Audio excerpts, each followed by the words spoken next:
نبی پاک صلی اللہ تعالی علیہ وآلہ وسلم جو انقلاب لے کے آئے تو اس انقلاب نے سب سے پہلا کام یہ کیا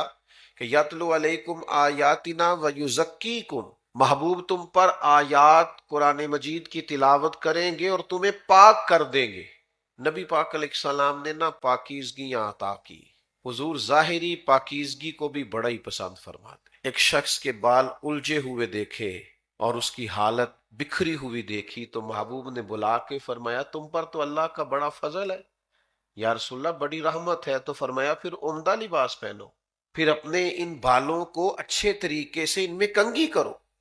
تو محبوب پاک صلی اللہ تعالی علیہ وسلم ظاہری صفائی کو، ستھرائی کو، پاکیزگی کو آپ غور تو فرمائیے کہ فرمایا کھانے سے پہلے ہاتھ دھو لو، ہر روز مسواک کا سبق پڑھایا نبی پاک علیہ السلام،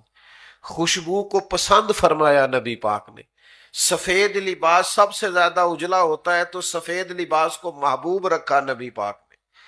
وہ جتنی ظاہری مزاج ہے نا صفائیوں کے، ستھرائیوں کے، وہ سارے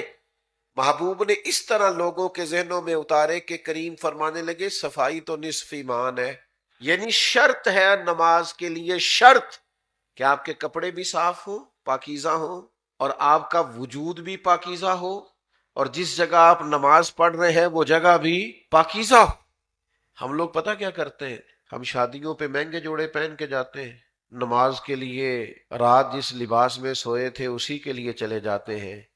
حضرت غوث پاک رضی اللہ تعالیٰ عنہ کا طریقہ مبارکہ یہ تھا کہ سب سے مہنگا جوڑا پہن کے نماز پڑھتے تھے، فرماتے تھے سب سے شانوں والے رب کے حضور حاضر ہوں۔